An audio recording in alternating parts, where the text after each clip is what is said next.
Hello, Canada. Hello, United States of America. Greetings to all of you here with me in Panama and all over the planet. My name is Kevin J. Johnston. This is the Kevin J. Johnston Show that runs every single Tuesday at 9 p.m. Eastern Time. Oh, we want to say welcome to all of you. Thanks for being here once again. I will not be doing my 15-minute diatribe. I will not be telling you funny stories or anecdotal tales. We're going to dive right into our guests today. We've got Rob Anders joining us right now. And also we've got a special guest I'm going to introduce you to in just a couple of minutes here. Rob, great to see you once again. Tell everybody who you are and why they must care as much as I do, please. Well, I was a member of Parliament for over 18 years in Ottawa, first the Reform Party, then the Canadian Alliance, and then finally the Conservative Party federally. And I've gone down the rabbit hole of central bank digital currency, and I'm very concerned about the control that will give government over individuals' lives, etc. And you can just look up the quotes of Mark Carney to figure out where he wants to take stuff. Oh, yeah. It's very dangerous. And our next guy that you're going to introduce is one of these bankers in Alberta who I think really understands. And we swap some emails back and forth type of thing about where we think this is all going. Well, let's just introduce him right now, shall we? Brett Oland from Bow Valley Credit Union in Alberta. Welcome to the show for the first time. It is a great pleasure to finally see you face to face. Oh, great. Well, thanks for having me. Really appreciate it. Well, tell everybody here what Bow Valley Credit Union is and how it's different from a federal bank. And then we're going to dive right into my questions. Go ahead. Oh, boy, open a can of worms there. Okay, Bow Valley Credit Union based in Alberta. We've got about 600 million in assets, which is small relative to the bigger banks, especially in the U.S. We are a credit union, which means that we are membership owned, so we're not driven by shareholder demands. Specifically, the BlackRocks, the Vanguards, the State Streets of the world, and specifically in Alberta, we're regulated differently. So we're regulated provincially, which our province definitely has more a freedom mindset in mind than the Ottawa mindset, which regulate the bigger banks in Canada.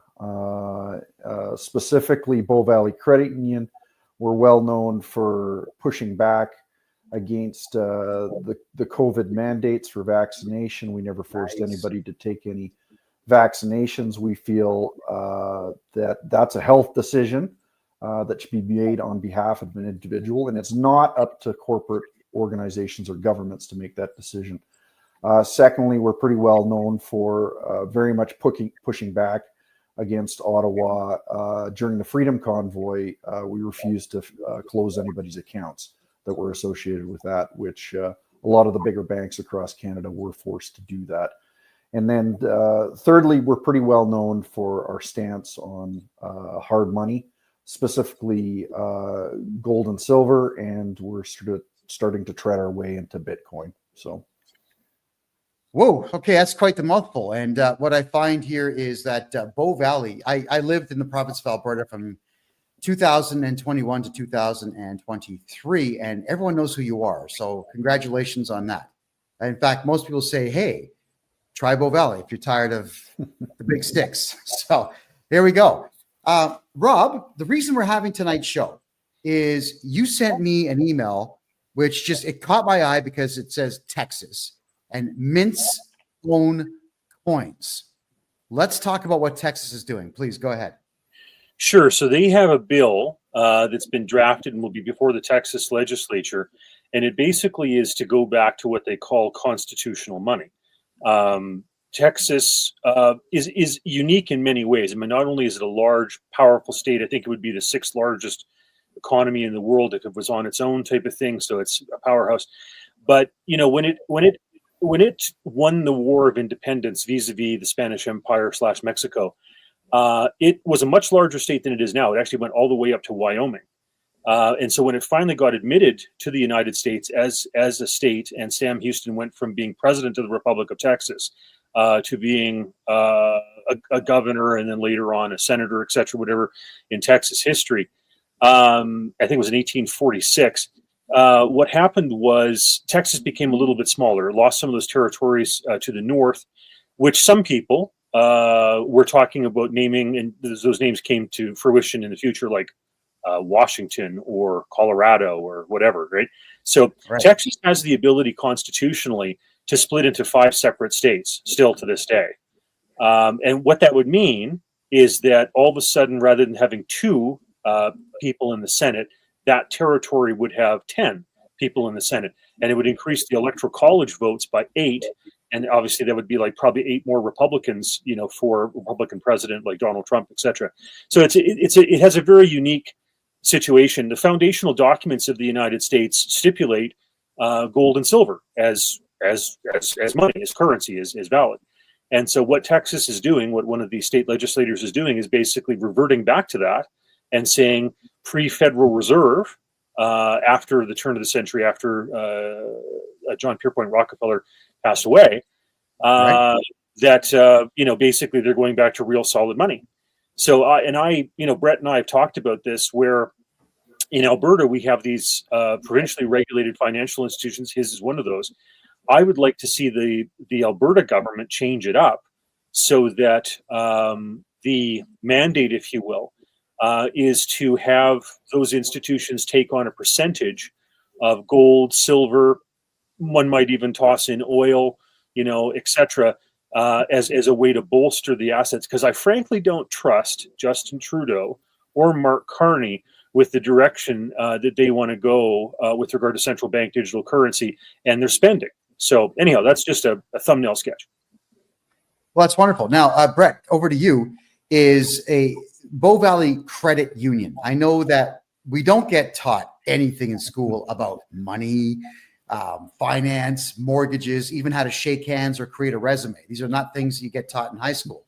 So by the time kids are 18, they've wasted pretty much 14 years of that 18 years learning nothing, in fact. So could you educate the entire populace now as to what a credit union is versus a bank? Please go ahead. Sure. Yeah, I touched on a little bit of it earlier. So first and foremost is we're shareholder owned, or member owned versus shareholder owned. And so our members are within our communities of Alberta. We're only regulated to operate within Alberta. And that means that there's not a shareholder off in a far off land dictating to the board of directors a direction that it should go. That often happens in the bigger banks, especially in Canada, where there's foreign interests that own, say, RBC, Royal Canadian Bank. And you can look, it's public knowledge that you look at the shareholders of these corporations, and a lot of the time it's BlackRock or Vanguard or State Street, which is very different value proposition than what a member of a credit union has. And so inherently, when you're a member, actually an owner of your financial institution, you take it a little more seriously, and you want your money to be a little safer in an organization like that. So as a member, you can vote for the board of directors as well as the bylaws of the organization to basically dictate direction of the organization. So now let me ask you this: when's the last time have you been able to tap a board of director of a big bank on the shoulder and say, hey, I'm pretty concerned about something like this? And the answer is just never. No, you're the first. You're the first one in, I guess we'll say, a head office to ever return an email of mine. The first. Normally I get some regional plebe who doesn't speak English typing up horrible letters. They don't even spell check them and send them to me. So thank you for that. No, you don't get to talk to anyone. But I find, and I want to get both your opinions on this one. I find that's actually quite the Canadian phenomenon. After being in Panama now for 8 months, I can walk into any bank here and just talk with managers and make deals with the banks. I've had the opportunity to meet with the mayors now of the 3 biggest cities in the country. So you have access to politicians here. You have access to banks that want to do business. And then I noticed there's a lot of, in the United States, a lot of state-run banks where you can talk to the board of directors. Glacier Bank is one of them in Montana, for example. I had that conversation today. So why is it that banks around the world, you can talk to the upper echelon, and in Canadian banks, you can't talk to anyone? What's going on there? Rob, I'll give that to you first. I'm just a politician as opposed to the banker, but I think part of it is because we have less competition. We in Canada, when you think about it, on the federal level, you have these chartered banks, and there's a half dozen of them. And so, in the United States, there's a greater proliferation of banks. And I think that, I'm a big fan of the provincially regulated chartered stuff because, I've had my run-ins with the CRA, as we've talked about on the show before. And, and the big banks just jump and do whatever they want them to do type of thing, regardless of whether or not there's, sanctioned by a judge or whatever. So I exclusively bank with provincially regulated institutions now. I won't even touch the federal ones as best as possible. So I think it's partly that we don't have as much competition as we should. Like, I want to stress as well, like Canada used to be, and this is something to be proud of. I mean, we have, we're not proud of Trudeau or Carney or a lot of the mayhem that's going on now. But from 1817 until 1914, we had the longest running free banking system in the world. And we were an example, actually, to the United States when Polk was running for president in the 1840s, et cetera, when he was running against central banks. And, so for that length of time, those institutions, and a lot of them were actually, because, 1817 predates 1865, those were banks, a lot of them that were actually chartered by their colonies. So you think of the Bank of Nova Scotia, you think of Toronto Dominion, you think of Bank of Montreal. Okay, a lot of these were actually colonial, provincial at that time, or colonial became provincial institutions, and that currency, when they held gold or silver in reserve, was traded as far down south as the Caribbean and as far east as Great Britain. Was respected in the United States. So we actually were an example of what Polk was talking about when he was running for president in the 1840s about getting rid of the central bank, right? Okay. Because he actually had a self-regulating, in a sense, independent, private currency system. It was beautiful. And so anyhow, I think we've drifted so far from that ideal. Canada used to have 2,500 tons of gold, This is back in the 1960s. If we'd held on to that, we would be the third largest reserve of gold in the world after, like the United States, for example. And I think it's Russia or China that would come back after that, but maybe Italy now. Anyhow, but yeah, it's just I think we've lost the sense of competition, and it's been overregulated, I think. All right, and Brett, I want to get your thoughts as somebody who's in banking. Why is it that we can't talk to anybody in the upper echelon of banking in Canada? Yeah, and I definitely agree with Rob that it's called a monopolistic oligopoly in Canada. So, effectively we have very few bigger banks that control 83% of the Canadian banking system. And then you have these smatters of credit unions. There's only about 200 in Canada. Compared to the United States, where they have over 6,000 banks that you can choose from. So there's definitely that piece where there's lack of options. And what's really troubling to me is in Soviet Russia, there was one central bank and there was one commercial bank. And so basically, if you got debanked by the commercial bank or the central bank, effectively you were done. And so when you see something like almost a monopoly like there is in Canada, and the central bank, the government, and the commercial banks start to get closer and closer and closer together with the way they're talking on the same song sheet, it gets to be very troubling. Like, you can see the direction that something like this is going. Right. I want to toss into something that Brett's talked about there, and I know, for example, I took in a presentation that he did in Cochrane, where the head office for their bank is, and he mentioned Gazbank, and I was like, this guy gets it, because when Lenin nationalized the banks in 1917 in Russia, then the Soviet Union, whatever, what happened was they had it was easier to nationalize the banks in Russia than it would be. Sorry, it's easier to nationalize the banks in Canada today than it would be in Russia and the Soviet Union in 1917. In other words, they had more banks with a greater dispersion of assets in 1917. So you imagine the type of control that was when they created Gauze Bank. Canada, because we have so few of these massive federally chartered banks, it actually is less banks with a greater percentage of the assets. It would actually be easier than what happened in 1917 in the Soviet Union. That's frightening when you stop and think about it. Yeah, for sure. All right, so this is the question I've got, and it's a big one. Being here in Panama, I'm helping a lot of Canadians get their money out of Canada into Panama. I'm also helping them move money into the United States. I'm helping Ontarians move to Bow Valley in Alberta. Here's one of the issues: is the banks here. There's 52 major banks in Panama. There are 3 credit unions. The Canadian bank system, at least the federals, will not allow you to transfer money. Banks in Costa Rica, Mexico, Honduras, Panama, possibly even Brazil. And the banks around the world are saying, you know what, we're not dealing with Canada anymore. It's become a joke. So, Brett, I'll put this to you, is why are Canadian banks not allowing Canadians to buy crypto and move money around the world, even for investment?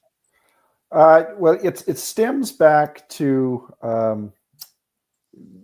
around the year 2000, 2001. And if you remember, that was the terrible day that the Twin Towers went down on September 11th, 2001. And suspiciously, very quickly after the towers went down, in Canada and around the world, they talked about a lot of these anti-terrorist mandates that, well, if we cut off the funding to these terrorists, then we'll be able to stop terrorism altogether. And it's always, they put in these rules always, it's for your safety and security is really where it starts. And that was sort of the impetus of what we call FinTrack in Alberta. And FinTrack is basically the oversight body. And at the time in 2001, I don't think anybody complained that it came in and that it was going to surveil basically people's bank accounts. And FinTrack is a fairly benign organization. And really what it does is basically tracks people's information. So if money's coming in or out of a bank account, as a financial institution, a lot of the time we have to report on it. But often FinTrack comes up with these rules. And so if there's rules, say you own a car wash, or you deal in cryptocurrency, or you're, dealing in drugs, or whatever it is, like there's all these rules around FinTrack, and those rules just continue to expand. And so what they do is specifically blacklist a lot of countries around the world, and basically say, you know what, they're not your traditional country that does business, and so we're going to basically blacklist them, and we're not going to wire any money to them, type thing. So I'm certain that there's ways that you could find around it by finding an intermediary bank in the U.S., which I'm sure you figured out, Kevin. But yes, they don't make it particularly easy, and that it's not a surprise that they're dealing with very cash intensive businesses. They're dealing with crypto where you can move money without surveillance, money exchanges, all these things that they seem to be very clamped down under the rouge of basically your safety and security, because we're going to protect you from the bad guys, which of course, I think anybody on this channel would understand with their eyes wide open what the real objective is. So, well, I certainly think so. Yeah.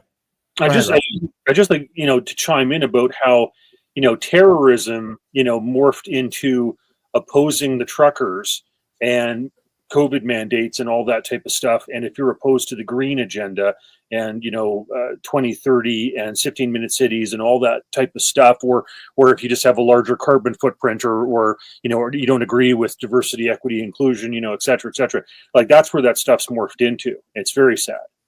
Yep. And you can call anybody a terrorist now, like those truckers that went to Ottawa, you're a terrorist. So then basically it activates this next set of rules where you can basically take away all their rights and freedoms, right? So, well, which is exactly what happened, but it's also putting the fear into everybody nationwide. The trucker convoy goes out there, does the right thing, helps Canadians get their lives back. But the penalty is that A, you get trampled by horses, RCMP horses, and B, you get your bank account shut down. That terrified the average Canadian. So where people were afraid of the Canada Revenue Agency and the government before, now they are purely terrified. And I know this because I do taxes for people, and everyone's terrified. But FinTrack, maybe I'll let you guys decide who's going to answer this one first. Wow, FinTrack got involved with the crypto market. So you had companies like Coinberry, which is now BitBuy. Then you also had ShakePay, and now you've got Kevin O'Leary getting into it with WonderFi and a couple of other projects. But I used to be able to buy $50,000 worth of Bitcoin and just move it wherever I wanted. Now, if it's over $3,000 that I purchase and move, FinTrack is either contacting me through letters to my address, or they're contacting the exchange I'm buying from. So first off, why do they care about $3,000 transactions, and what can they do to enforce their will? Go ahead. I'll let Brett handle this. I'm less experienced with the crypto stuff. Go for it. Well, right. you know, interestingly enough, when they first implemented FinTrack, it was any transaction over $10,000 is what they were concerned about. And so if you think about that, that was the better part of 24 years ago. And so inflation's just eaten that $10,000 alive, and you know, that's more more or less. And they keep on lowering that rate of you know, in your case, they say anything $3,000. At one point, FinTrack came to us and said, we want you to track all cash transactions. And thankfully, a lot of the big banks and financial institutions pushed back and said, listen, we can't do business like this. It's impossible to do that. So part of the challenge with is I'm not understanding why they're doing it, other than to basically gain more control. And a bigger, more scary thing that probably we should be concerned with is in March of 2023 budget at the federal level, they threw a whole bunch more money in the millions of dollars at FinTrack to basically soup up its connection to AI, so it can do a lot of this tracking for them. Built up connections between the RCMP, which are like the local or the federal police here in Canada. And so like, and these connections just, it's hard not to think that they're going down to a nefarious place with all these things happening, when they're basically sharpening these tools in the background. So, okay, so I'm just being asked what FinTrack is. Financial Transactions and Reports Analysis Center of Canada.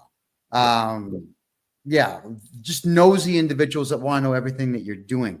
I'll just tell the two of you gentlemen what I had to experience. It was 3 years ago, where someone who didn't like me called FinTrack, but also the Alberta Securities Commission, to make the statement that I was openly selling crypto on the market without a license. Now, I had no idea there was any such thing you needed, but I'm asking the question, where would I get servers to do this from? Really?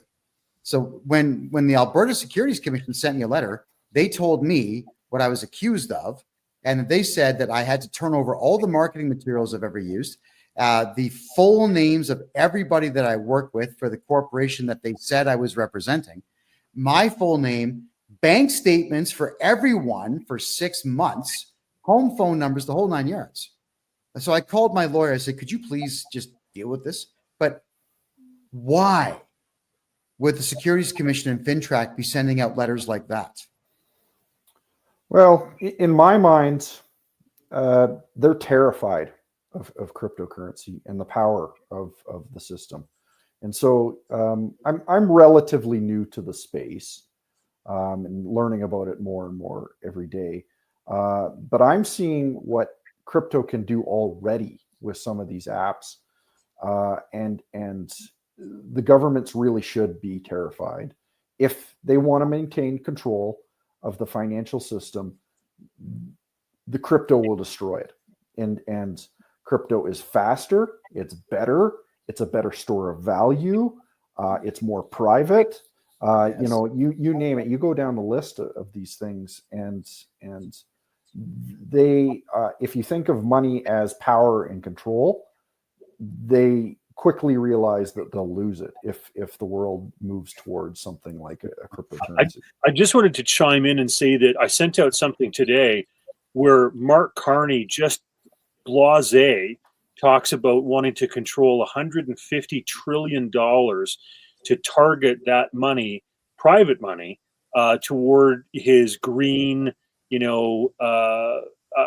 Agenda 2030, et cetera, whatever stuff, right? Their green agenda. Now, when you think about that, that's 100 times Canada's national debt. That's over four times the national debt of the United States. Like, what type of control freak do you have to be where you want to have taps and levers and controls and fines and penalties on 150 trillion private dollars to make sure that your agenda gets accomplished with regard to the green stuff? Like, it's all about control. It's just so nasty. Yeah, what exactly will this control get them? I mean, there's only so much money you can have and only so much you can spend. I mean, does anyone have any idea why they want this kind of control and what the plan is with it? If I may just jump in there, I think Brett and I could both give you like 100 different answers to that, but the one that I think just boils it right down is look at China. Look at the digital yuan. And if you realize in China, if you criticize the government, you can't get a plane ticket, a train ticket, a bus ticket. Right. You can't apply for a government job. They can make your money expire within a certain amount of time. You've got to spend it how they want you to spend it. And if you don't, it disappears. Like, it's all about that control. So like, there's all sorts of facets to this, but I think that China is the easiest way to understand what some of these control freaks want. Yeah, positively. And Brett, just to reflect on what you were saying about crypto, we're doing taxes, like we're doing a lot of taxes for a lot of people in Canada, some in the United States as well, buying and selling corporations. And the truth is, some of the amounts that we bring in surpass $50,000 to $100,000 per transaction. I'd rather have it in crypto. I really don't. I don't want Canadian dollars anymore. And if I was given the choice between $1 million in Bitcoin and $1 million US, I would take the Bitcoin. I've seen the power of the crypto market, and I had an opportunity to talk to a number of individuals, real hardcore crypto people in Costa Rica and in Mexico. And what you're dealing with is millennials. I don't agree with their left-wing politics, but the younger generation under 40 understands crypto pretty implicitly. And they're buying houses with it, and they're doing investments with it. They're buying private jets with it. It's an incredible system. So now I guess the question would be, how would Bow Valley Credit Union or provincially chartered banks like yours get into this market and profit off of it? Well, and this fundamentally goes back about 3 years, and a lot of what we're talking about here, central bank digital currencies, government control. I think a big piece that we're going to have to worry about over the next decade is inflation.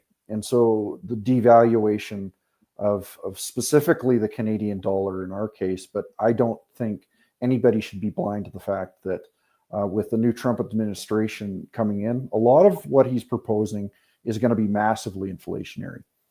And I think you have to pay attention to what he's saying of putting tariffs on all the countries around the world. Don't move away from the US dollar. Effectively, what I think Trump is trying to do is trap people in US currency, whether you love him, hate him, or an indifferent with Trump. What he wants to do is get the debt of the United States under control. And to be able to do that, he basically has to inflate the US dollar to high heaven. And so what we're trying to do as an organization is make people aware for educational purposes that we think that inflation is coming and it's coming to stay, and get into hard assets. And so we talked a little bit about cryptocurrency and Bitcoin. We're pretty big proponents of gold and silver that have throughout history been very good protectors of wealth, as well as other hard assets. We're talking land, we're talking housing, we're talking apartment buildings. Anything that you can drop hurts your foot is effectively what you want to be into. And the last thing that you want to be into is like sovereign debt, like sovereign bonds. and low interest paying accounts and things like that, because they're just going to get wiped out over the next number of years. So, yeah, actually, speaking of low interest accounts, maybe you could reflect on this one quickly. I made a presentation to the mayor of Panama City. We were talking about banking. One of the big things I really want to flog is banking here. Everyone knows Panama for the canal and nothing else, right? So I said, we got to market this city. The city's got incredible technology, 35-cent subway rides. The subway is better than Toronto and New York's combined. The infrastructure is here. Let's market what we have. And then I said, look, you've got some banks that'll pay starting off at 3%, but they go as high as 12 if you put the right amount of money in and lock it down for the right amount of time. And then I showed him TD Bank from $0 to $1,000, 0.01%. $1 million, 0.01%. And they're all, what? What's going on in Canada? We thought Canada was rich. Thinking, no, I told the truth about it. But what is it that's driving Canadian banks to pay nothing in interest while they rake in billions every quarter? Go ahead. Go ahead, Rob, if you've... Well, I guess you get away with what you can get away with, right? And so if you can do that, you do it. I wanted to touch on this idea of, crypto and commodity-backed currency. I'm a believer in commodity-backed currency. I agree with Milton Friedman. I think he gave the best description of the gold standard, et cetera, that I've ever seen. I like private crypto better than I like central bank digital currency crypto or whatever, right? Because that gives the government gobs and gobs and gobs of control. I know a friend of mine who's an energy trader for Royal Dutch Shell said that there was some other system that Cato Institute had talked about, but he didn't know the details, et cetera. But I think it's hard to beat a commodity-based currency. First the world started off with barley in like Mesopotamia for about 2,000 years. Then it went to gold at around 500 BC, and then eventually silver, and then copper. Various countries, whether the Roman Empire, the Chinese, messed with copper, and the final one, kind of with the petrodollar in Saudi Arabia and the United States, with oil. Those are the five. And I know that Holland dabbled with tulips and other places with seashells and salt and whatever.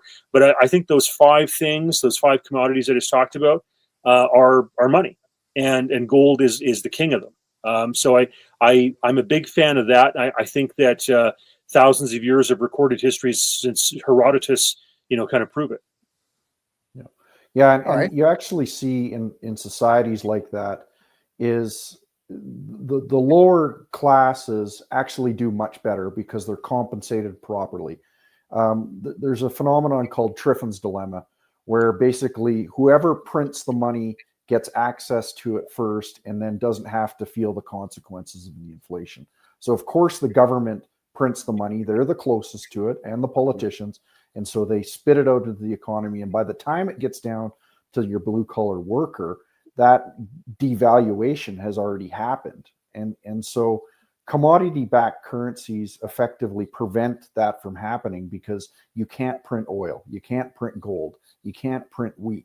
And so they can't get away with this nonsense. And just sort of talking about your earlier question there, Kevin, it's this phenomenon of free money that's happening in Canada, in the Western world over the last couple of years. It's basically the social elites at the top funding their stupid agendas. And I think we start to see it in society. And when you have free money and there's sort of lack of proper compensation for all the workers, you're going to see things like prostitution, drug problems, funding of ridiculous organizations, painting rainbow sidewalks, you name it. Like it's like that you're just going to see all this malinvestment throughout society that would not happen if you actually paid people properly and weren't devaluing the currency constantly. So Rob, I got a question and answer here in the TikTok room. Joseph, if you want concrete tools and strategies on how to transfer assets and wealth here to Panama, get a hold of me on my personal website. My name, kevinjjohnston.com. Could everybody please type that in the room, and same over here on Kick? I appreciate that. By the way, guys, Look at the free information you're getting. It's amazing. Why are there only 2,300 likes right there? Could you all start going like double tap, tap, tap, tap, tap, tap? Just launch it. Same over here on Kick, please. We've got 6,000. Get everyone liking it, please. It helps the algorithm find us. Oh, and everyone see that good-looking guy on the other side of the screen there, Brett? Directly below him is that symbol. It's a thumbs up. So click it, please. It helps us gain traction in the algorithm. Rob, you're up. Go ahead. Sure. I was just going to say that, when I first got elected back in the 90s, the candidate's debt was around, $600 billion, et cetera. And I wondered if in my time as a member of parliament, my lifetime, we would cross into the trillions territory. Justin Trudeau alone has put $1 trillion onto the national debt. I mean, it's mind-boggling.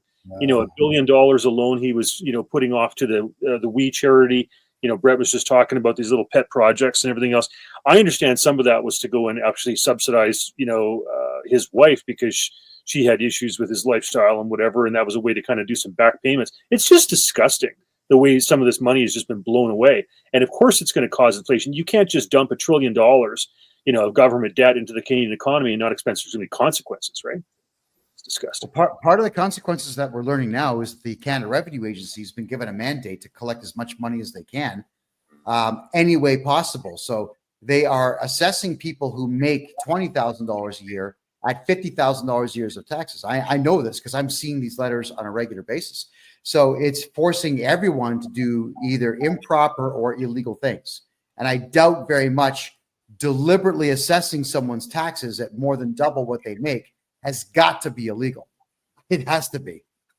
So, yeah, for sure. Brett, you mentioned earlier in the show that you did not cooperate with the government when it came to shutting down bank accounts of truckers at the convoy. Could you explain what it is that led you to that? Is there a mandate because you're provincially chartered that allows you to ignore the Fed? Go ahead. Well, that's part of it. So we're regulated differently. So we're regulated provincially versus federally. But this actually fell under back to FinTrack again, that tool that they seem to be sharpening.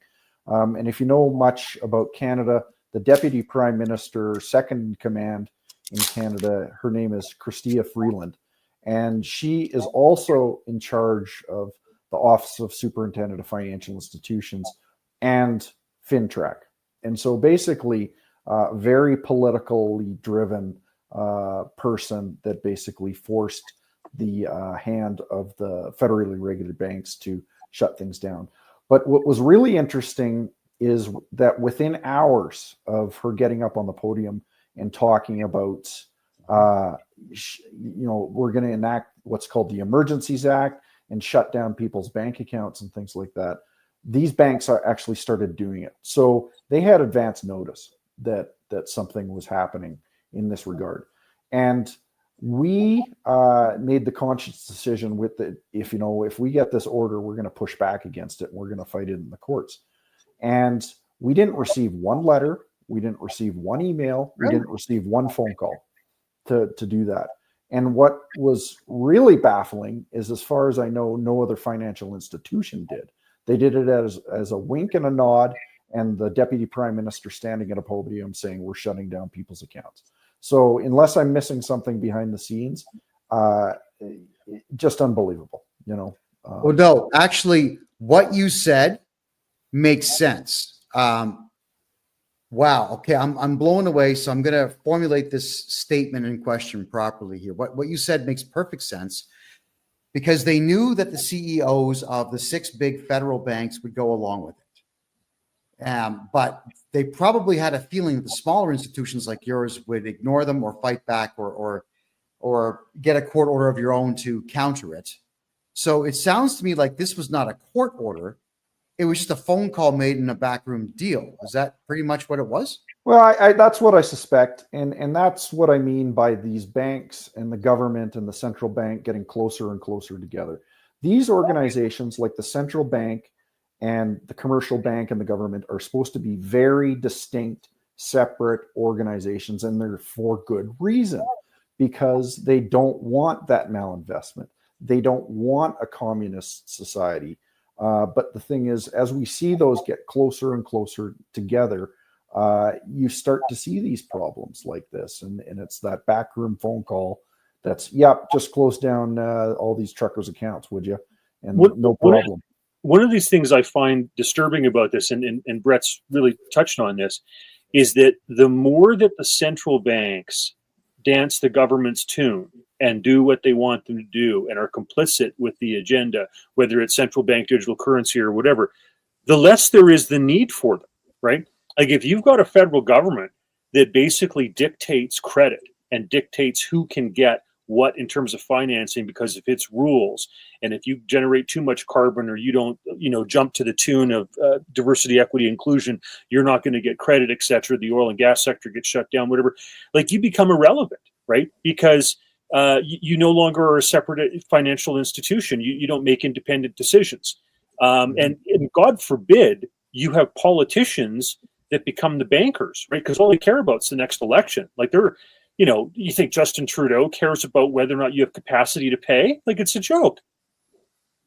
Yep. And you start seeing things like recently in Canada, your viewers around the country or the world might not know this, but they're removing the GST on some items in Canada. So the GST is a tax that's put on products and services around Canada. And they've decided for 2 months they're going to remove the GST on some products and some services.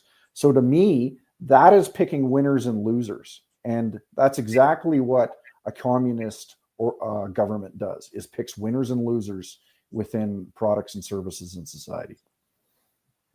That's also frightening. And Brett, I wanted to go back because, I mean, you know this as much as anyone does, is this idea of banks cooperating with the Canadian government without court orders. The Canada Revenue Agency, for example, you actually are the one that pointed out Section 317 of the Excise Tax Act to me, which I went through, where the Canada Revenue Agency, if they're not able to get you to cooperate with them, what they'll do is they'll issue a letter, which is called a requirement to pay, to the banks.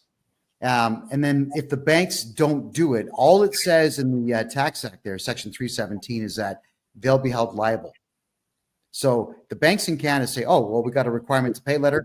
We will give the CRA the money. So it's not that the CRA people has access to your bank account. It's the banks that actually give it over. But Brett, I had a great conversation with a gentleman that works for the CRA. I'm actually going to release the audio track soon as my lawyer says it's okay. And this guy, he was nice. He was polite. We were actually very nice to each other on the phone. But he says the following: the CRA does not sue people because we do not want to set a precedent of losing. He said this. He also said that they don't file criminal charges because they can't make money on that. They don't seize properties unless it's an absolute guaranteed slam dunk win that they have case law to back them on, because it costs too much money to try to get somebody's house. Mm-hmm. So if the CRA is making statements like this, what are the banks afraid of if they just tell the CRA, no, we're not going to give people's money to you anymore? If you don't mind, I'd like to just delve into that. There are so many people who are scared of their audits and scared of, I mean, the CRA is now 59,000 employees. It's bigger than the Department of National Defense. It's bigger than Canada Post. Okay, that's ridiculous. We have 8 times the number of people working for the CRA that the United States does in the IRS per capita. We have 10 times the number of people working in the CRA that Germany does per capita. It's outrageous. And I want to tell a story about David Elderfield. He's a fellow that I know. He ran a company called Wayfair Identifiers. And back after 9/11, when the Twin Towers, Pentagon, etc., got hit, he came up with a system that could identify the contents of 95% of the sea cans, the containers that were coming in. And you take this thing, you put on the side of these things with a spectrometer. It can determine parts per trillion of whether or not there's drugs or explosives or human cargo, etc. Right now only 5% of the shipping containers get checked. Okay. Now China took an interest in this. Surprise, surprise, because they're involved with fentanyl and opium and human trafficking and all that stuff. So they pretended as though they took an interest in it. Well, within days of China making an offer, etc., all of a sudden the CRA pressured the banks, and this poor guy got shut down. He was going to do a sale to an American company worth, I think it was $14 million US, or at the time about $20 million Canadian. Canadian Border Services loved what he was doing. Homeland Security loved what he was doing. And this poor guy got shut down, and his system was better than ArriveCan. Okay. And now the government's talking about throwing away a huge chunk of money on ArriveCan 2.0, which is going to allow smugglers to identify people crossing the border, when they're going to be there, what vehicle they're driving, what their telephone number is, so they can track it, etc. And load a Lexus bumper, full of drugs, and then pick it up on the other side. And the government's thing was, when he did Wayfair identifiers, they said they didn't want to pick winners and losers. Well, here you've got this government. You've got people tied to the Liberal Party who were getting hundreds of times the amount of money that Wayfair identifiers was going to be allocated or whatever. And it's ridiculous. Like there's so much feather bedding and corruption, and the idea that we would allow more of this carte blanche is ridiculous. Anyhow, sorry, that's my rant. Oh, of course. So, Brett, why are the banks not just saying forget about it? Because when I read the Excise Tax Act, here's what it gets really interesting about the act versus the law. Whenever I look at criminal law, for example, there's always a punishment for something that you do wrong. But in any of the tax acts, there's no punishment. It just says you'll be held liable, which means we're going to get really mad and shake our finger. And that's it, because they only have 50 lawyers for the entire country, the CRA. They're all provided through the Department of Justice. They don't sue. Is there a way that we could get the banks, financial institutions, employers to just say no to the CRA? Well, it's a really good question, and honestly, I don't have a good answer for you other than the precedent's sort of been set, and I guess it's sort of where do you draw the line too? We get demands not just from the CRA, but we also get child support demands and things like that. So right. The thing is, does child support demand make sense? Yeah, personally, I believe in that type of thing. Whether you do or not is a different case, and so I really don't have a good answer, but it's a good conversation to have, and maybe we need to think that through of like what are the repercussions of something like this of the CRA coming down on you? I don't know. I've never been bold enough to try it. So, well, and that's a fair answer. Absolutely a fair answer. All right. So, because it's an issue that's near and dear to my heart. This is why Alberta should seriously be looking at having its own revenue agency, right? The idea that you give that much control to Trudeau and one of his ministers, they don't even listen to the ombudsman. In David Elderfield's case, the ombudsman did the highest, level of reprimand he could do to demand an apology from the CRA, and they still didn't do that, right? It's ridiculous what they get away with, and the idea that Alberta, or any other province would roll over and let them have this much control, it shouldn't be. Well, you see, actually, I agree with that. And then based on the fact that earlier in the show, we talked about Texas minting its own coins and possibly currency. The province of Alberta, for those who don't know, around the world, in Canada, there's 10 provinces, which essentially are independent countries that work under the banner of the Dominion of Canada, all trying to get free stuff from each other. But Alberta has oil and beef and trees and water, beaver pelts. We got it all. Alberta does have it all. It could be an independent country just on the oil alone. So do you gentlemen think that there is a way for Alberta to have its own minted coins and, like you said, its own revenue agency where all the money, actually, could Alberta be its own country? Let's go through all three of those. Brett, if you wouldn't mind, I'm going to maybe address this first and then turn it over to you because of what you guys are doing. Okay. Sure. Because Brett's really tackling this in a head-on way. So I would like to see the Alberta regulated financial institutions have a peg. It could be 1% to start off, then 2, then 3% of assets in, say, for example, gold, silver, oil. Okay, I know I was approached by somebody, I won't mention who, but I know they have connections to the premier, who was talking about Alberta having a crypto that could be convertible into hard assets like gold, silver, oil. Now, Alberta is probably best situated in terms of oil because, we produce millions of barrels, etc. We have a little bit of gold, but not much. And anyhow, so oil is the easiest one, I think, in terms of that. But Brett is talking about having not a government sanctioned version or something done by the government of Alberta or even by a very Alberta regulated institution like the Alberta Treasury Branch, but they've kind of got their own idea. So Brett, over to you. Sure, yeah, and probably the best way to explain this is what we talked about earlier. Rob, you mentioned the free banking system, and effectively those banks way back in the day had those reserves. They had those tangible assets, and so there's basically 4 types of banking systems. There's for this case, we'll use gold. So there's people can exchange their wealth and their store of value in gold. And we soon move to a receipt-based system. So it's like, okay, the gold is in the vault. I'm just going to give you this piece of paper that says we're transferring gold back and forth.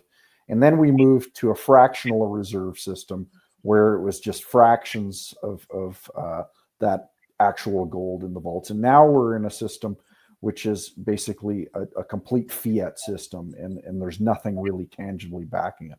We at Bow Valley Credit Union want to move that back down the scale.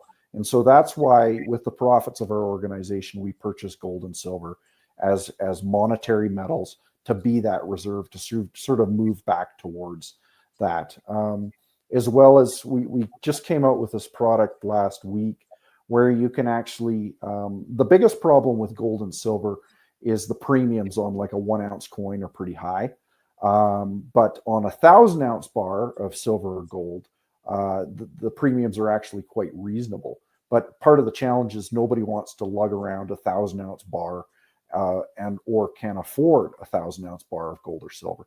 And so what we've done within our organization is with our partner Silver Gold Bull, we've tokenized that 1,000 ounce bar. So you can actually purchase fractions up to 100ths of an ounce of that gold or silver and easily convert it back and forth between fiat and your store of value. So you want to be able to move seamlessly through from your store of value to your medium exchange, buying your cup of coffee very easily. And that's sort of what we've created within our organization.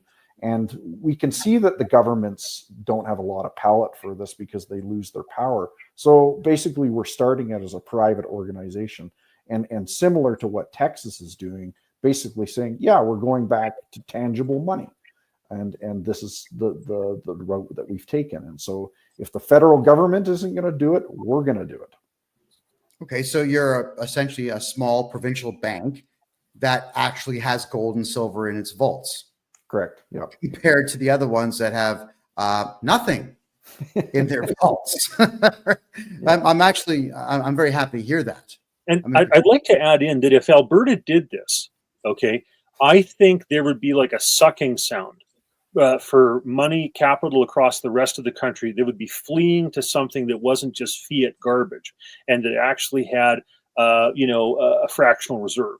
And he and I both agree with this, in terms of the fractional reserve part. Like a history thing I just want to touch on for a second is, when Rome, for example, had its gold, silver, and copper coins, at one stage, the Roman Empire and its economy got to the stage where it was almost going into territories to get more mines because it wanted to have more, commodity type of thing for its currency.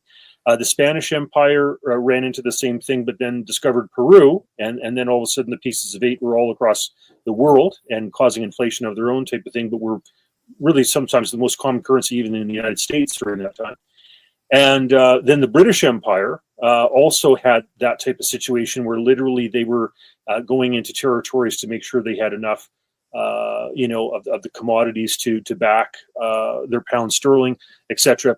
So I think that to have a fractional reserve and probably utilize these various commodities that I've talked about that are time tested is kind of the way to go. And I'm hard pressed to think of a better system. I don't know of one. Yep. All right. So you I actually combine want to, sorry, Brett, you go ahead. Oh yeah, and exactly the road Rob's going down here, and you've touched on there, Kevin. It's like this concept of using the blockchain or the crypto technology as well as hard assets in commodities and things like that. The technology is there, and we're capable of doing this type of thing, and it would, you know, build a very sound financial system. I wanted to point something out here. You mentioned silver, gold, bull. I actually buy all of my gold and silver from silvergoldbull.com. I know that people are buying commodities now. Have a look at this, everyone. These are copper coins. They're not pressed with a face value, but they're pressing coins so you have an ounce of copper now. And I wanted to show you here, out of stock, out of stock, out of stock, 1 kilogram out of stock, 1 ounce copper bill out of stock, coins out of stock. People they're lapping it up. They're worried. I think that the average person in Canada is excessively worried about the Canadian dollar. I'm worried about it. Being here in Panama with the US dollar, I'm losing 30 cents on every dollar. It's really getting on my nerves, actually. So my thoughts are I'm going to have to start buying up vast amounts of gold and just pay the duties and get them shipped down here just to be able to have the same value. Anyway, I just want to point that out to everyone that the Canadians are catching on to the fact that the Canadian dollar is kind of useless. And if you look at XRP has tripled in just the last month. People are believing in other things. So, Brett, you being in banking, I'll ask you this one. The Canadian dollar, is it going to be around in 5 years? I think, especially what the Trump administration is doing, I fear for the Canadian dollar really bowing under its own weight. We continue to and Rob, you're probably better versed in this, but effectively the Canadian dollar is backed by our resources of our country. Very significant oil and gas producer and exporter. If governments continue on down the path of this green agenda and continue to make it more and more difficult to get oil and gas out of the ground, our dollar is going to collapse on itself. With massive amounts of tariffs, our dollar is going to start collapsing on itself. You know, we're one of the least productive G7 countries that there is, and I think we might even be the worst productive G7 country that there is. You know, people are getting poorer within this country. We're less productive, and this all leads to a decline in the currency and the devaluation of the currency.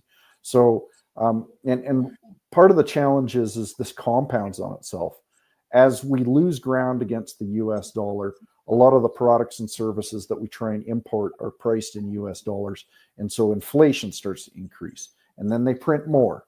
And then inflation increases again. And then they print more. And you get into the super cycle of where it really perpetuates itself. And it's no wonder you're seeing things like hard assets out of stock, because people recognize this. And especially in Alberta, they're clawing and scratching over people to get into housing and in land and just put my money somewhere, because they don't really understand it, but it's just get it into hard assets, get it there. Right. It's really just unbelievable, frankly. So, okay. So then I guess here's a real good question for you then, based on what you just said. Let's say that everyone in Canada takes all of their cash and buys hard assets with it. Let's imagine that everybody could afford a house. What would happen to the housing market if the Canadian dollar crashed and had to be replaced by the American dollar? Like, I know it's completely speculative, but it's a concern of mine. Honestly, to stabilize things, I think that may be the direction that we have to go ultimately. If people lose faith in the Canadian dollar, it's still the worst the dirtiest shirt in the pile, but the U.S. dollars is still a safe haven, and rhetoric by the Trump administration only compounds on something like that. And in my mind, and we touched on it earlier, but the U.S. dollar will be the last dollar the last currency to fail. Everybody will currencies will collapse before the U.S. currency will fail. So I think I'll add on that to say that, okay, let's talk this BRICS thing, for example. You've got Russia in the midst of a war that is not going well for them. Their currency, their gold reserves have gone down as a result. China has gone down in terms of their gold reserves by about 1,000 tons since a little over a decade ago, etc. And their economy is having its issues. India is going ahead and storing up and buying it's massing its gold reserves because it's worried where things are going to go. South Africa, has its own issues, type of thing. So I don't think that that's realistic. Like I know that China and Russia don't like having to deal in U.S. dollars and would prefer to get out from under that. But if I'm a banker in Frankfurt or Zurich or wherever, I'm not going to look at the BRICS thing and go, yeah, that's credible. I don't think that's realistic. The euro. Britain is looking to do the Brexit thing. They're kind of, going back and forth with regard to that. Germany has now elected, the Alternative for Deutschland in a serious way in the Bundestag. They're looking to get out because they don't want to take on the debts of Portugal, Italy, Greece, and Spain, etc. You think about it with the euro, you've got 20 plus countries with 20 plus macroeconomic variables. So to figure out the value of the euro, you've got to have like 400 to 500 variables in the calculation. Like it's insane. I think Margaret Thatcher was right when she said that lowering the tariffs and creating a common market made sense, but that the lack of immigration controls and the common currency was not going to work out. I think she's right. It's just a matter of when. So I agree with Brett that the Americans with 8,000 tons of gold are still, and by the way, that's not the 20,000 tons of gold that the United States had in the 1960s, right before they delinked to gold in 1971 with Nixon.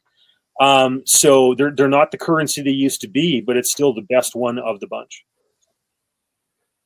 Well, I'd rather make that than Canadian, but still rather make Bitcoin than both. So that's me telling you the truth there. Well, a common thing also, gentlemen, that's told me all the time is that Canadians actually want the U.S. dollar in Canada. Now that Trump has won, Canadians are saying they want Trump to invade, take the country over, and bring the U.S. dollar into Canada. So it goes to show that with copper coins being bought up, with silver coins being out of stock in these places, I don't think anybody really has any faith in the Canadian dollar, period. Canadians are on my case all the time. I mean, I don't have enough hours in the day to get the bank accounts open here in Panama that we need to. So is there any way to rescue this country that's going down the Canada, not Panama, Canada going down the toilet the way that it is? Well, I think Brett's part of the answer, which is that you've got to have banks that are willing to say, hold on a second, we don't agree with what the government of Canada is doing. We don't agree with central bank digital currency. We don't agree with the regulations that they're doing to try to kill the oil and gas industry. And we've got to kind of start doing our own thing because they're frankly not acting in a responsible way. So we need to have people that vote with their feet, their dollars and their checkbooks and their mortgages and credit cards and go toward institutions that are being financially responsible like Brett. And say, we don't want to be part of this super controlling, overly regulated fiat system. We want to go back to a fractional reserve. And I have been working and sending out emails, for a while now to try to encourage my fellow politicals in Alberta and across the country that I think Alberta is in the best position of any place to have our provincially regulated institutions move over to a fractional reserve system. Well, that's a mouthful. That would take quite some time to disseminate. Brett, I mean, Rob here is saying that you're part of the solution, and I think that you are, by trying to get banks to maybe hopefully follow your lead and own hard assets. Now, let's talk about commodity-based banking for a second here. Is it possible, you think, to actually have an oil-backed currency as opposed to gold based on how much oil Canada has? And would it make sense? Yeah, I think it probably is, and that would probably be the excuse of governments today is like, well, our dollar is backed by the commodities; they're just in the ground, which easier said than done to actually get them out. So that's probably their reason why that they think that they can print to high heaven, and that's sort of why I'm more of a proponent of something like gold and silver, and maybe what you do is you create a basket of commodities which it's based on, and you have a strategic petroleum reserve like the U.S. has, and it's actually drilled in tanks, in underground caves, whatever it is, and that's why typically people have used precious metals in the past, because oil can seep back into the ground, it can evaporate, wheat goes bad, there's these traits that the precious metals have that are unique, and it's similar to something like Bitcoin as well, because the thing is it's a limited resource. It doesn't disappear as long as you don't lose your seed phrase and things like that. Right. But there is a certain amount of protection around that. Can we get back to a more sane environment? I think money is a great place to start. I think if you fix the money, a lot of the problems that you're seeing in today, the social disorder would disappear. The wars would start to disappear. Dysfunction would start to disappear. And just sort of one thing I wanted to say, I got to correct myself when I was talking about being close to the money. That's the Cantillon effect, not Triffin's dilemma. Sorry about that.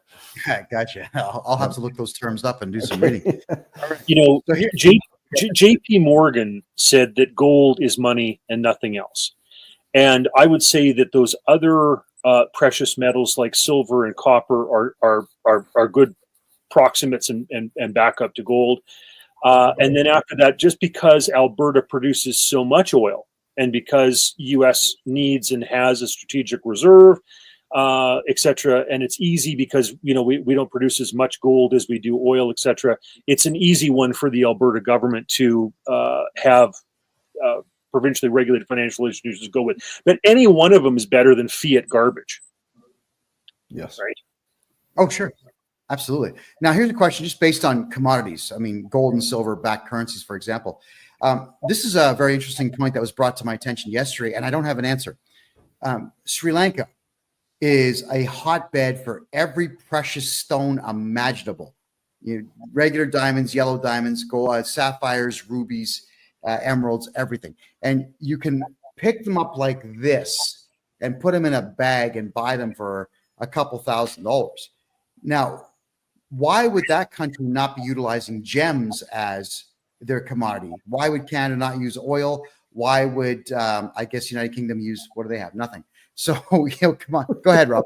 Well, precious gems are precious, right? Of course. But the problem is, let's say you take a guy like me, okay?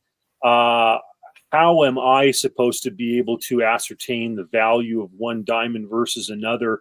I'm just not that much of a connoisseur of diamonds or emeralds or rubies or what have you, right? The great thing about gold and silver is that when it's stamped and it says that it's 99% pure or whatever, as long as it's not China or somebody putting out some fake ingots or something like that, you hopefully know what you're getting. That's I think the difficulty with precious stones is that and as well there's industrial uses for silver and even for very fine gold in terms of electronics and various things. I guess there is for diamonds when it comes to like drill bits and stuff like that, but those probably aren't the ones that they're going to want to use as a currency, where they probably want the more refined stones, the ones with less inclusions in them and stuff. Whereas the industrial diamonds that are used for drill bits are much rougher and not as pretty. So that's my answer to that. But Brett may have some other wisdom to offer here. Yeah, sure. And you really go back to the definition of money, whether it's fungible, whether that means whether you can just trade it, whether it's durable, whether it's, can stand up to a little bit of wear and tear, where it's portable, you can move it around, recognizable, which exactly what Rob's talking about there. I can't recognize one diamond from another, and as well as the stability. And, you take a look at that stability as a key trait of money. And I think it's safe to say that any fiat currency in the world today does not have that stability. And I think people recognize that. So, something that Brett just said, like, I can't tell the difference between a diamond and a cubic zirconia. I mean, I'm sure there are. Yeah, I mean, jewelers could maybe, but I can't. So I think that's part of the problem. Well, a cubic zirconia is something that I would deliberately go look for if I was going to put a ring on someone's finger. I'm not buying diamonds. Yes. You're right. You'd have to be trained to know the difference between the gems. I get it. I've just not been able to figure out why a country that has so many wouldn't use it. But now, something that I really wanted to talk about here, because mortgages in Canada, to get a mortgage or a loan in Canada is a nuisance. And it comes really from the fact that every time you walk in the bank, you say you want a loan. First question, by someone who's not born in Canada, I might add, who doesn't speak English. Oh, what's your address? We want your house. That's what they'll say. They're not wording it properly. They're asking for asset lists. But it seems that Canada is almost 100% asset-based banking, whereas most of the rest of the world is capital-based banking. You got a good idea in the States, you get money, you go do it, and you make money on that money. In Canada, unless you have $1 million, you can't get a loan for $1 million. Brett, I'd love to get your take on that one, please.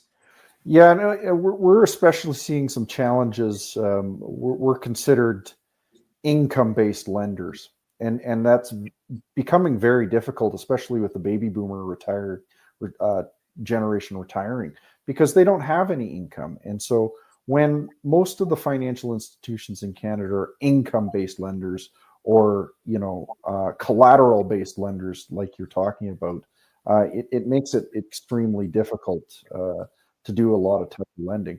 I would suggest it's a safer type of lending, but part of the challenge is, and we've seen this in Australia and especially in Canada, the housing prices have just gone up in their bananas with the cost of housing compared to the average wage of an individual. And it's not like that in the US. It's not like that in other areas of the world, where we're talking about 30-year, 40-year mortgages and that type of thing. And the youth in Canada cannot afford any housing. It's just unbelievable. So part of the challenge too is it just compounds on itself. So anytime there's a bit of a wobble in the housing sector, the Canadian economy is so dependent on it that the federal government is very quick to step in to solve problems and basically throw more credit at the system. So, but you're absolutely right. There's more than one way to skin a cat, and really you should look at hard collateral and capital to be able to do lending versus just passing around houses back and forth to each other, because it makes up a huge proportion of the GDP of Canada and Australia, right? So I just wanted to touch on China for a second. Like, one of the reasons that the Vancouver housing stuff is just priced out of ridiculous is of course there's great weather and people want to live there even if they can't find a job there, whatever. But as well, if I'm in China and I have this ridiculously controlled, regulated, blah blah blah, digital yuan, I am going to own a property in Shaughnessy in Vancouver, even if I don't live in it and it sprouts up weeds, because that's way safer than having my money in Chinese digital yuan in banks in China. So that's part of the problem for Vancouver, is you've got all this Chinese money that is desperate to get out of this corrupt system.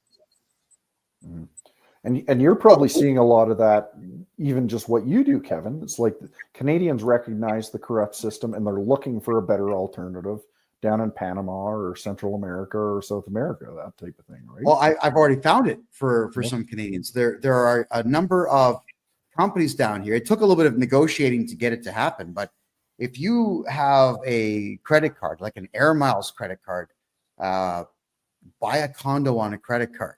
Just tap it, get your Air Miles, get your points on it.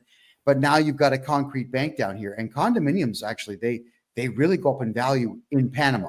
In Canada, they're worth nothing. I wouldn't give you $5 for one. But here, I'd buy half a building worth of them and Airbnb them out and watch them grow in value. So you are correct. I am seeing Canadians and Americans, mostly Canadians though, putting their money down here where it's affordable. And I keep alluding to this in my show. My grocery bill is $30 or less per week. There are restaurants that have plates of food bigger than my head for $2-3. I'm stuffed. I can't even finish the meals. 50-cent coffees, 50, 60-cent donuts, $1 slices of cake, 6 inches across. It's easier to live in a place like this, much like I'm sure that Vancouver, as expensive as it is easier for Chinese folks, especially from the big cities, to live in. So yeah, we're seeing wealth moving out of crazy places into less crazy places all over the world.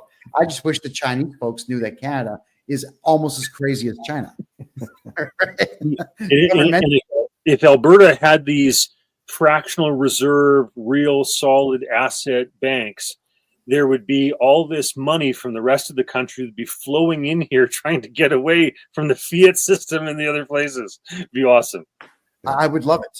Yeah, I would, and that would mean that Alberta should probably eventually have its own police force, get the Royal Canadian Mounted Police out because they serve no purpose, and have its own standing army. I think it'd be great. I would love that. Would be the Alberta that I would move back to in a heartbeat. Is to be there with its own currency and its own almost sovereignty. The Switzerland of Canada. It could be that. I know. Do you think that Daniel Smith's got the backbone for it? Well, we're going to see. And sometimes, even if she doesn't have the backbone, if we can convince David Parker and Take Back Alberta and the Alberta Prosperity Project and all these other plethora of organizations that push for these things and get people elected onto the board for the party, maybe that can happen. We'll see. Because it's worth it. It is. It would be a very rich place. There would be jobs everywhere. And the other good part too is that I think the left wingers would finally realize that they don't belong in a commerce-based society. They'd leave. They'd go to Vancouver, go poison that place, and Alberta would just be bang on. Brett, get started. We want this to happen. Yeah, well, I think banking is a small part of it, but you touched on some other things there. That the police is a problem, the legal system's a problem, taxation's a problem, education's a problem, justice is a problem. Like there is rot everywhere, so it's a big job to fix, and I hope we're on our way to being able to do that. So. Yeah, somebody just commented here in Kick that when I said I pay $30 for a week of groceries, they just paid $30 for one whole chicken. Wow, and I'm not surprised. I'm truly not surprised. So if you're in Alberta, everybody, the only place I could recommend to you right now is buy a cow, buy a whole cow. Should cost you about $2,400 to do that. It'll last a family of 5 a year and a bit. Buy whole cows. Forget retail. Retail is crazy. Brett, let's talk about Bow Valley Credit Union now, because let's push you a little bit here. You're the first CEO of any bank in Canada to ever speak to me, so thank you for that. And now that we've got you here, talk about what products you offer and why you're better. Sure. Yeah, we touched on that big one that we just launched is the tokenized metals. We call it an e-metals account. And what the benefit of that is you can move back and forth seamlessly between your store of value and gold and silver into fiat currency. We're big proponents of Bitcoin, although we don't have a lot of products and services around that. We see the value proposition there. As far as I know, we're the only financial institution that will lend against gold and silver. So we consider it hard assets. And, that might even answer a bit of your question from earlier, Kevin, it's that truly is, that capital-based, commodity-based lending, when you can lend against your gold and silver. Our board of directors is aligned with our thinking, which is really important. Very freedom-minded and liberty-minded, entrepreneurial spirit. It helps a lot that we have an organization that's backed up with a staff and the board that are aligned in their thinking, and that there's problems in this world, and we're just trying to do our little part to help solve those problems for people. There's limitations on what we can do. You can't really ask us to break the law. We won't do that for you. But the thing is, it's a whole lot better than a lot of what you'd get at another financial institution out there. You can actually get somebody on the phone, which is pretty unique, instead of talking with somebody in Bangladesh. You're talking to somebody in Alberta. All our staff are Albertans. They have a vested Albertan mindset, and we've tried to do things a lot differently from other credit unions, and especially the big banks in Canada. So, and you've got internet banking at your institution there. Yeah, we're a full service financial institution, so pretty much everything that a bigger bank can do, we can do as well. So the simple stuff: email money transfers, Visa, debit cards, all the above. Yeah. Huh, okay. Oh, and an app where you can take a photograph of checks and deposit them. Yep. We have that. We have a lot of people that are still. We're big proponents of cash. We like people using cash. I think cash is going to continue to be very important.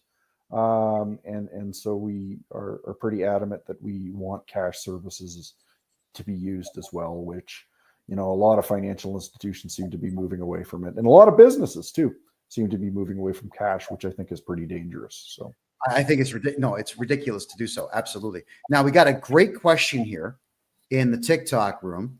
This is from Ian Brown. He's asking, will you loan against Bitcoin or other crypto? We're not there quite yet. It's the loan to value would have to be pretty low, just because Bitcoin is pretty volatile. But we need a couple of things in place before we can be able to do that. We need to be able to house your Bitcoin with a custodian. So that way, if you can see the math behind that. If you have your Bitcoin and our fiat cash and disappear, that's a problem. So we almost need to have your Bitcoin with a custodian. That can be a big challenge for a lot of Bitcoiners. They want their keys, their coins in their possession. But we are looking at that and trying to go that direction. It might be a bit of an uphill battle with the regulators, but that's something that we are interested in. Is there also, I'll follow up with my own question on this, because I've actually been pestering a lot of mortgage brokers on this. Can we get loans to buy Bitcoin and sit on the Bitcoin, pay the minimal amounts in cash? When the Bitcoin climbs, cash it in and pay off your loan and have the extra Bitcoin over top of it? Is there a way that a bank could actually lend people to buy crypto? Yeah, it's called margining. You see it in the stock market all the time, and you just have to be prepared. And effectively, that's what we're doing with gold and silver in their loans too, where you're margining it, and basically you use it to buy more precious metals. But leverage cuts both ways. I think it's important for people to know that. If it is volatile like Bitcoin and goes down quickly, you might lose your Bitcoin. So, yeah. Okay, that's a fair statement as well. But you're saying it is possible to get a loan and buy crypto with it? Well, not through us yet, but and keep in mind, I'm a pretty firm mindset. I'm more in the Bitcoin maxi camp that all other coins are shit, with the exception of Bitcoin. So I get it. I just I see where Ethereum has its uses with the millennial generation. They absolutely love to spend that back and forth, mostly on digital stuff. You ever notice how many 40-year-old virgins there are out there buying video game skins? That's stupid stuff with Ethereum, but it flows a lot. Yep. With the Russians making the announcement that they're considering XRP as a national currency, I guess would drive that up. But I do believe in Bitcoin. And that would be the first coin of choice that I would want ever if someone were to give me the choice of coins to have. So I agree with you on that. Bitcoin's the oldest. I think it's the least corruptible. And I think in 5 years, it's going to be worth $500,000 per coin. That's my personal thought on Bitcoin. If you have a different opinion, let's hear it. Again, yeah, not financial advice, but I expect within 3 years, Bitcoin to hit 225,000 US, just based on some patterns that have happened in the past. So that's a pretty good risk return. Yet again, this is not investment advice, but yeah, it's got incredible potential. And just regarding XRP, you know, it's got a really, really interesting use case around a medium exchange that I think has the SWIFT payment system and a lot of the banks very concerned with, because a lot of the banks' margin, especially in the US, is made on foreign exchange. And with something like XRP, that basically disappears, right? So I think XRP's popularity is increasing just because the number of transactions per second it can do on the worldwide networks. That's my explanation that was given to me on it. It was something like 44,000 per second, as opposed to Bitcoin, which was considerably less. Yeah. But I don't know if that's true or not. Yeah, I'm not sure on the specific statistics, but the medium of exchange use case is very interesting. I'm not so sure about the store of value case for XRP. Basically, what they've used is a cryptocurrency coin to fund the development of a payment rail system, is effectively what they do. So what's the value of that payment rail system? Right now, it's looking like it's worth about, say, 200 billion Canadian, which might be in the ballpark, but expecting XRP to go to 5,000, and that would imply that the XRP Ripple network would have an intrinsic value of 500 trillion. I think that's a little far-fetched. News to me about the Russians maybe using it as a store of value seems strange to me. The better use case for the Russians, I think, would be for a medium exchange, but that's just from what I understand. So, all right, perfect. And Brett, a lot of people are asking who you are because they can't on TikTok and Kick, they can't see you. So go ahead, let everyone know who you are and how they can find you. Oh, sure. My name is Brett Oland. I'm the CEO of Bow Valley Credit Union. To get in contact with me, just go to Bow Valley CU, the letter CU, like in creditunion.com. If you're interested in getting in contact with me, you can just reach out to the contact section and get in contact with me. And happy to have a conversation with anybody. Unfortunately, we can only help people with their banking within Alberta. But yeah, happy to noodle around a few ideas if anybody's interested. Can people move to Alberta and open an account? Absolutely. Yep. Can they open up corporations and run them out of Alberta and open up an account? Yes, they can. So you can have a corporate, your corporation registered within Alberta, and we can open up an account for you. Yes. Would you look at that? So get a hold of me and I'll help you get the corporation done. Brett's going to get your bank account going for you. Get your money out of the other provinces and spend it in Alberta. Yeah. The chicken wings are better and the women are prettier. There you go. Done. It's a good point, though, because we've touched on it this whole time. Capital flows where it's treated best.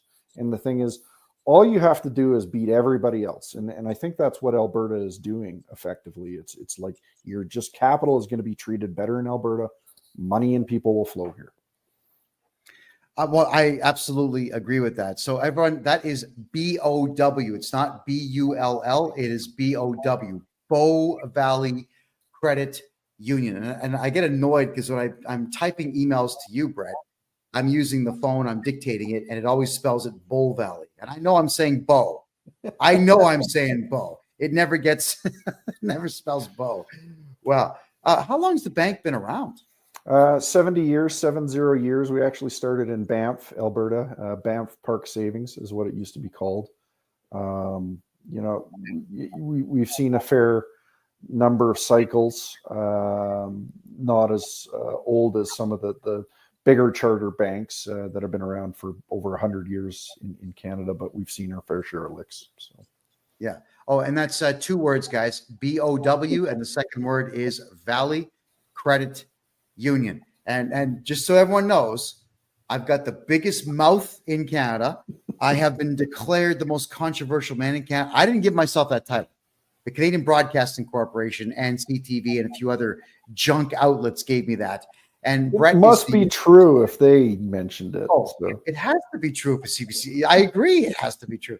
Brett Oland, the CEO of Bow Valley Credit Union, is the first bank CEO in the country to be brave enough to talk to me on the phone first off, and then to come on my show. The others will not return my emails, my registered mail. They won't even reply to legal letters I send them. It's crazy. So I want to say thank you very, very much for having done this. Now, Rob, you put me on to Bow Valley back in, I would say, February of this year.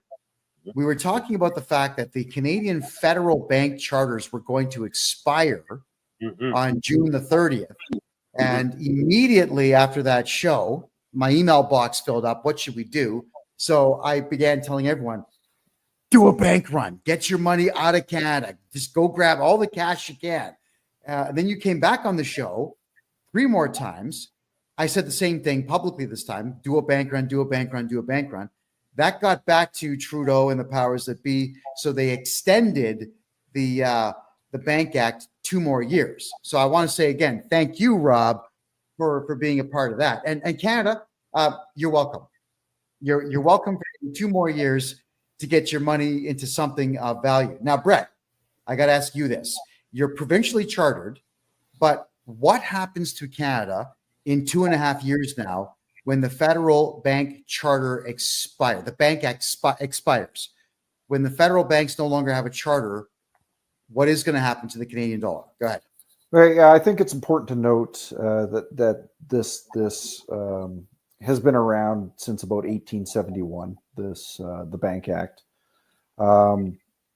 It always had this clause in it that they were going to review the Bank Act every 10 years, and then they moved it to every 5 years, and then they moved it to every couple of years, and they were supposed to actually review it in the middle of COVID, and I think it was 2022, and then they pumped it out to 2025, and then as you suggest, I think they put it out to 2027.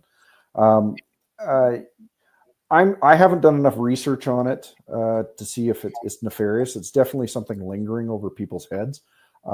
If you really want to go down the rabbit hole, they may be proposing to move towards something like a central bank digital currency in 2027. They are woefully unprepared to do something like that. So we may have a little bit more runway than something like 2027. But I'm not much of a fearmonger on this one, just because I just don't think there's a viable alternative that they can move to at this point. So my worry is if they get rid of Trudeau, and I would like to see Trudeau lose abysmally and Pierre Poilievre pick up a ton of seats and get a majority government. But if they swap out for somebody like Mark Carney, who is like hook, line, and sinker on central bank digital currency and green economy stuff and everything else, and has all sorts of, plans with regard to forcing people down that road of switching people out of oil and gas into, whatever. I think that's a huge problem, because Carney is a slicker salesperson for central bank digital currency than Trudeau is, and that is dangerous. Yeah, no, I completely agree. He's smarter. He's better versed. He used to be a central banker of the Bank of Canada. He went over to England and was the governor for the Bank of England. And if that doesn't scare you, nothing else would. There's constant ties back to the monarchy, and the saying goes, all roads lead back to London. A lot of the problems we see in the world today are based out of that little island, and don't let them fool you. There's a lot of trouble that England can cause, and you see it today, and they're the ones that are pushing Russia into World War III. They're the ones sending missiles over to Ukraine. They're the ones saying, "Oh yeah, we need to liberate the Ukrainian army," and these things are not good. And I thank goodness that there's people behind the scenes, that it seems at the Department of Defense in the U.S. that have some sane minds and are not letting this thing escalate. So. Yeah, and I'm just thinking, with Britain's proximity to Russia, why provoke? Yeah, it's just a tank drive away for the Russians. My guess is not my work, but someone called Alex Craner's work. Suspicion is that the UK banking system is about to collapse. The sovereign debt is they're effectively bankrupt, and so as they've done in a few other times in the past, mainly World War I and World War II, when the country goes bankrupt, they take you to war. And I think we're seeing that again, where effectively Europe is bankrupt, specifically the UK, and they've run out of options, so they want to force a war on people. That's my opinion, but I want to point out, in Canada's case, like I said, we had the beautiful free banking system operate in this country from 1817 until 1914. It's not a coincidence that ended at the beginning of the First World War. And it's not a coincidence that they brought in the Federal Reserve in the United States after Pierpont Morgan passed away, and with the introduction or whatever of the First World War. So wars they create terrible banking scenarios, right? They debase currency, they cause inflation, all that type of stuff, right? So because of the First World War, we lost the most beautiful free banking system the world had ever seen. That's an absolute shame and a crime. And I am concerned. If you're telling me the United Kingdom is broken, this is the only way out for them is to cause trouble and a war. Uh-oh, look out. Now, here's hoping that Uncle Trump is going to stop that nonsense. But he's only one man. So we can't put all of our faith in just one guy. Now, Rob, this is for you. Speculation on after the election next year. Should Poilievre win a majority government, will there actually be an improvement in the economy, or can we just expect more of the same? Well, there's no doubt that he's going to be better than Justin Trudeau. Like, it's hard to be worse than Justin Trudeau, right? Mark Carney might be worse than Justin Trudeau because he's just as much of a globalist with a nefarious kind of green agenda and smarter at selling it, right? So, but I have no doubt that, Pierre is going to want to cut taxes. I have no doubt that he's going to want to, put limits on the growth of government, et cetera, which is all stuff that needs to be done to try to get our debt situation under control. So I have no doubt he's going to be better. I mean, is he going to be, as strident as maybe some of us would like? It's like when Harper came in. A lot of us were Hoperites, hoping that he was really going to tackle this stuff, and yet the bureaucracy grew, and we didn't get, a defunding of the CBC or various things that many of us were hoping for. So, it reminds me of when Milton Friedman was being interviewed one time, and this interviewer ran through a list of government departments, and Milton Friedman wanted to get rid of education. He wanted to get rid of a whole bunch of departments in the federal government. Now, if a president actually did that, oh my word, like Milei is doing in Argentina, like that's phenomenal stuff. Is Pierre going to go as far as Milei in Argentina, or what some of us anticipate Trump's going to do? I don't know. Time will tell.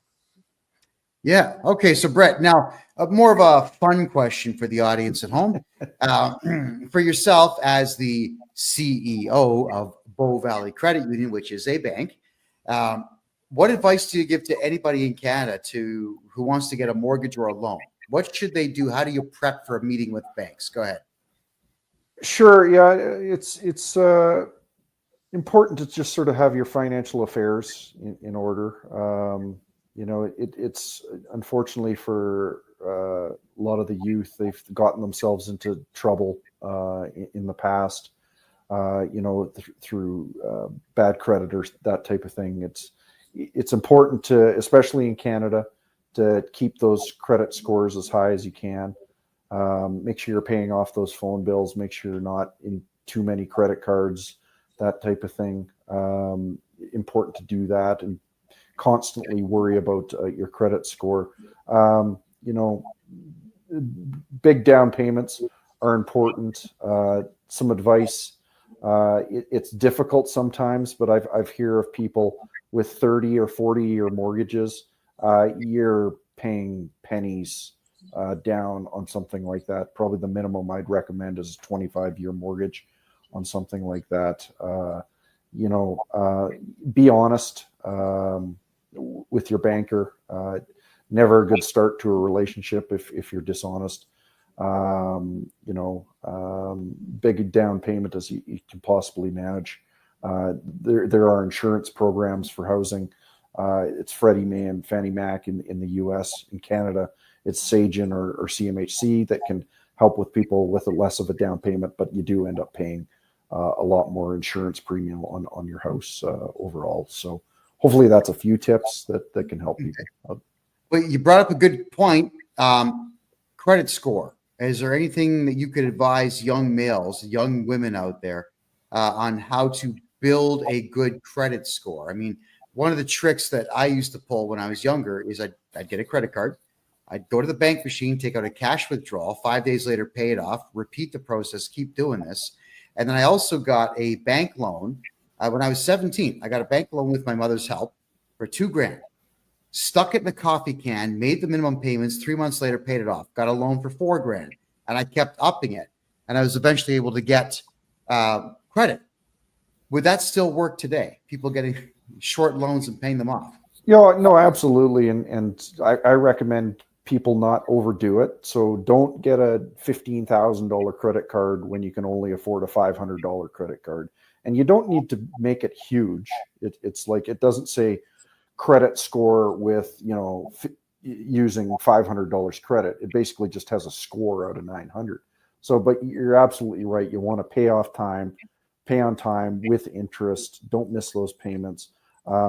Specifically with the younger generation, they're looking at phone bills because everybody seems to have a phone bill these days. Don't miss those payments on those phone bills. Those ding you pretty hard. Any utilities pay off, and important to get set up properly. Not that you ever need it, but build that cash reserve, potentially a small line of credit. You don't need, like you say, not anything silly, just $2,000 would probably do it. But honestly, keep that so you're not drawing into it, and debt can get you in a lot of trouble if you're not careful. So try and get out of debt as soon as you can as well. So. Yeah, you said a lot of stuff I agree with there, and some of the stuff I knew and some I didn't. So I think what I'm hearing here is maybe, correct me if I'm wrong, but maybe we should open up corporations and put our phone bills, our electrical bills, internet bills, everything into the corporation instead. Because, I can't see putting a power bill, a gas bill, an internet bill in your name. I don't think that builds credit if you pay it on time. I just think it actually removes or lowers your credit score if you don't pay it. Am I right or wrong on that? Yeah, to some degree, you're right, because the thing is, the more credit pulls that you actually have can actually decline your credit score. So if you go to the phone company and the utility company and a bank and a mortgage broker and all these companies all at the same time, and they pull a credit bureau on you, it can actually decline your credit score just because the algorithm thinks that you're going out to try and grab money wherever you can. So it's important not to do it all at once. But it's not anything I've heard of, but it's not a bad suggestion of sort of de-risking yourself by putting stuff in a corporation that could effectively have a crappy credit score, and you get off having a good, clean one. So, yeah. Oh, yeah. I started doing that almost 20 years ago. There has not been a bill in my name in 20 years in Canada. Just because I got tired of finding out that there was the possibility. Sometimes you just forget. You forget you had something, and it goes into what they call an R9, and your credit score just drops. Yeah, it's possible to forget. So yeah, I would say do the corporation route as well. Okay, so Rob, you were a member of Parliament for 18 years. You had, unfortunately, the opportunity many times to be 5 feet away from Trudeau and so on.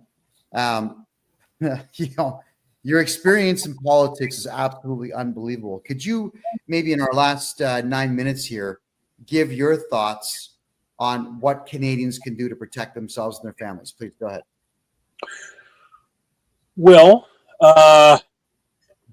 if you can pay in cash and keep cash alive, that's a good idea, because if you get to a point where 90 some approaching 100% of transactions are done digitally, it makes it so much more compelling for those who want to go to a central bank digital currency to advocate for that. So if you want to keep cash, use it. As well, I mean, I certainly have switched out to using provincially regulated financial institutions as much as I can, because the federally chartered banks will just jump to the tune of whatever the CRA and the government wants, whether it's truckers or what have you. I think all the stuff that Brett was talking about your debt scenario, is good advice, and I think that people have to worry about where interest rates are going to go. I expect what's going to happen is you're going to have a yo-yo effect on interest rates, where the government wants to appear that it's doing something with regard to inflation, so they'll hike rates. And then because they can't afford to pay their own rates with regard to their own debt, they will take it back down, especially when they see it's killing the economy or causing unemployment, et cetera. So we're seeing a bit of that right now, where they hiked up rates and they're bringing them back down aggressively because they realize it's going to have a strangling effect on the economy and on their own borrowing. So I think because of Trudeau putting $1 trillion into the national debt, there's no way you're not going to have inflation and the government periodically spiking rates. So that's going to be tough on borrowers.